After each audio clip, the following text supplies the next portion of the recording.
হাতিশালে কত হাতি, ঘোড়াশালে কত ঘোড়া, রাজ্যে চুরি ডাকাতি। তবু রাজার মনে বড় দুঃখ, তার কোনো সন্তান নেই।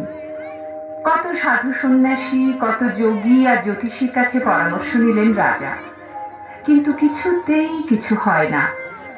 শেষ পর্যন্ত রাজা ঠিক করলেন রাজ্যপাট ছেড়ে রানীকে নিয়ে বনে চলে যাবেন। রানীও মনের দুঃখে কাঁদতে কাঁদতে রাজি হয়ে গেলেন। সব ঠিকঠাক। সেই রাত্রে রাজা আর রানী সোনার পালঙ্কে পাশাপাশি শুয়ে আছেন, চোখের জলে বুক ভেসে যাচ্ছে। শেষ রাতে যেই একটু ঘুম এসেছে, অমনি স্বপ্নের মধ্যে দুজনেই শুনতে পেলেন দৈব বাণী। শোনো শোনো মহারাজ, শোনো মহারানী, এখনই যেও না ছেড়ে এই রাজধানী। ভাবো দেখি মনে মনে কি করেছ পাপ, পাপের খণ্ডন হলে যাবে অভিশাপ। কারে বা দিয়েছ দুঃখ, কারে দিলে ছাই, কারাগারে কারা আছে ভেবে দেখো তাই। হাতে বেড়ি পায়ে বেড়ি তবু করে গান, কে আছে মনতা করো সন্ধান। কি শুনলাম, কি শুনলাম? রানী ওঠো, ওঠো। রানী, তুমি কি পাপ করছো? কিছু তো পাপ করিনি আমি, কিছু তো পাপ করিনি। এমন কি এই জীবনে একটা পিঁপড়ে অবধি মরিনি। না না, ভুল বলেছি। একবার একটা পিঁপড়েকে জলে ছেড়ে দিয়েছিল। ছি ছি ছি রানী, তুমি একটা পিঁপড়েকে জলে ছেড়ে দিয়েছিলে?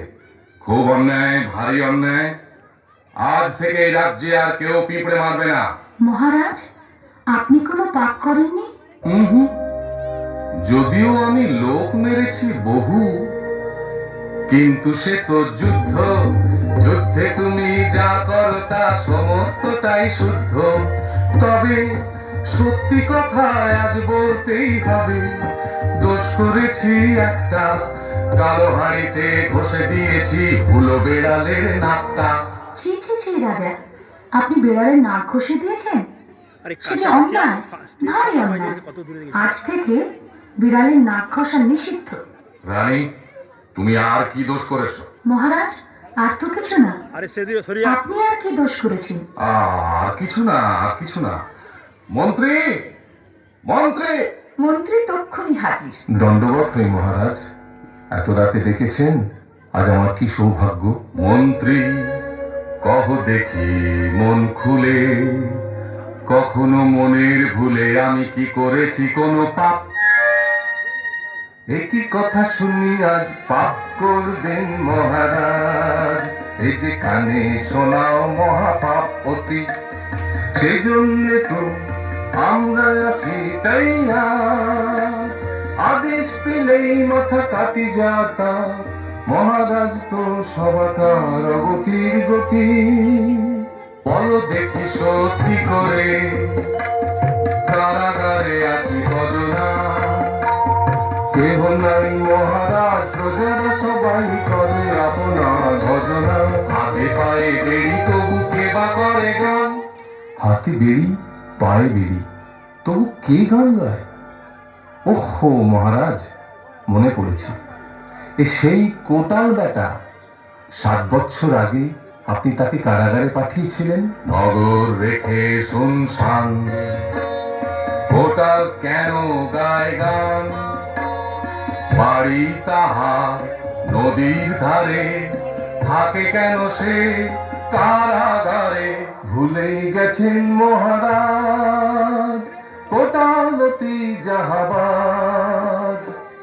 জলের ওপর দিয়ে হাঁটে, মুখের ওপর কথা কাটে, সেই জন্যই তো আপনি একদিন রাগ করে তাকে ভরে দিলেন জেলখানা। তাই নাকি? চলো তো দেখে আসি কোটালকে।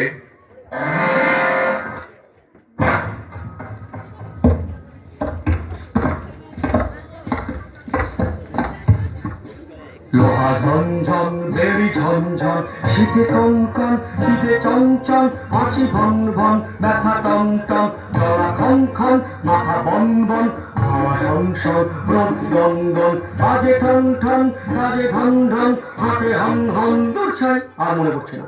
ও কোটাল, কে এসেছে? দেখো মেলো চোখ, ওরে বাবা, এই যে মহারাজ। জয় হোক, জয় হোক। এই যেন রাতের বেলায় সূর্য, আমার জীবন ধন্য, আদেশ করুন প্রভু। এবার কি শাস্তি দেবেন অন্য? আজ থেকে তুমি মুক্ত হলে, আমি জ্বলেছি অনেক অনুতাপ অনলে। যাও বাড়ি চলে যাও, খাও দাও, প্রাণের আনন্দে গান গাও। তবে একটি অনুরোধ শোনো, মুখের ওপরে কথায় আর যেন বলো না কখনো। কখনো না, কখনো না, আজ থেকে আর পায়ের ওপরেও কথা কব না। পরদিন রাতে আবার রাজা আর রানী একই স্বপ্নে দৈববাণী শুনলেন। শোনো শোনো মহারানী, শোনো মহারাজ, কেমন এলো ভিবে পুত্র তা বলিব আজ। 3 দিন 3 রাত্রি থাকো উপবাসে, চতুর্থ প্রভাতে যেও মালঞ্চের পাশে। মালঞ্চে যুগল আম সোনার বড়, সেই দুটি ফলে রাজা করিও পারো। পাকা ফল রানী খাবে, কাঁচা ফল রাজা, ভুল যদি করো তবে পাবে ফের সাজা। শুনে সেই দৈববাণী আনন্দে আটখানা হলেন রাজা আর রানী। উপবাসে কেটে গেল 3টি দিন রাত, অবশেষে এলো সেই আনন্দ প্রভাত। ব্যাকুল হৃদয় রাজা ছুটিলেন মালঞ্চের পানে, সঙ্গে এলো পাত্র মিত্র যে ছিল যেখানে। সেই মালঞ্চে কচি পাতার নিচে এক বোঁটায় 2টি আম ফলে আছে, একটি পাকা সোনার বরণ, অন্যটি কাঁচা। রাজা ছুড়লেন তীর, চতুর্দিকে সে কি ভিড়, তবু আম তো পড়ে না। 1টি নয়, 2টি নয়, তীর ছুড়লেন 6 তবু আম তো পড়ে না।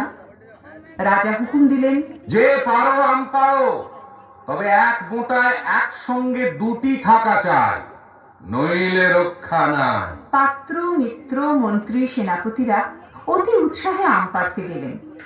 কারো ধনুকের ছিলা ছিঁড়ে গেল, কেউ গাছে উঠতে গিয়ে হাত পা ভাঙল, তবু আম পড়ে না। ভিড়ের এক কোণে লুকিয়েছিল সেই রোগা লিকপিকে কোটাল। সে এবারে সামনে এসে বলল, যদি অনুমতি পাই, আম দুটিরে নিচে নামাই। পাত্র মিত্ররা সবাই হে হে করে হেসে উঠল। রাজা বললেন, দেখো কোটাল, না পারো তো শুল, পারো তো শাল। মারিত গন্ডার, লুটিত ভান্ডার, কদায় পড়লে হাতি, ব্যাঙে মারে লাথি। মাটি থেকে কুড়িয়ে নিয়ে ছোট্ট একটি পাথর, কোটাল এমন মন্ত্র পড়ে সবাই ভয়ে কাতর। ক্রিং ক্রিং ধ্রিং, ছক্কা না ফক্কা, কথা কি কেউ কইলে, অমনি পাবে অক্কা রিং ক্রিং রিং। কোটাল ঢিল ছুঁড়তেই আম দুটি পড়ল রাজার পায়ের কাছে। সবার মাথা হেঁট। রাজা গা থেকে নিজের শালখানা যেই কোটালকে দিতে গেলেন, অমনি মন্ত্রী বলল, মহারাজ, কোটালের শেষ কথাটার অর্থ কি? রাজা বললেন, তাই তো কি যেন বলেছে? কোটাল, বলো তো আবার। কাদায় পড়লে হাতি, ব্যাঙেও মারে লাঠি। হ্যাঁ, ফের আমার মুখে মুখে কথা? মন্ত্রী, এই দুর্বিনীত কোটালটাকে জেলখানায় ভরে দাও। তারপর রাজা একাই ঘোড়া ছুটিয়ে চললেন রাজপুরীর দিকে। যেতে যেতে হাতের আম দুটি একবার দেখেন, একবার রাখেন, একবার দেখেন, একবার রাখেন। দেখে দেখে আর আশ মেটে না। শেষ পর্যন্ত রাজার লোভ সামলাতে পারলেন না, টপ করে খেয়ে ফেললেন একটি আম। মনের ভুলে রাজা খেলেন পাকা আমটি, আর কাঁচাটি দিলেন রানীকে। রানী, রানী, রানী, রানী, এই দেখো এনেছি সেই পরমাশ্চর্য ফল। 10 মাস 10 দিন পরে জন্ম নিল রাজার ঘরে, অপরূপ সুরূপ রাজকুমার। রাজ্য জুড়ে ধুমধাম, নাচ গান অবিরাম, কত ফুর্তি, কত মজা। দান ধ্যান করলেন রাজা, রানী দিলেন ষোড়শ উপচার, প্রজাদের আনন্দ অপার। তারপর এলো 6 ষষ্ঠীর রাত। আতুর ঘর আলো করে আছেন রাজকুমার, সিপাই শান্তি পাহারা দেয় ঘিরে চারিধার। আসিবেন আজকাল পুরুষ, দেবেন তিনি ললাটের লিখন। একবার যা লেখা হবে আর কবুতা না হবে খণ্ডন। ফুলের মালা সোনার ঝালর, জলে গিয়ে বাতি।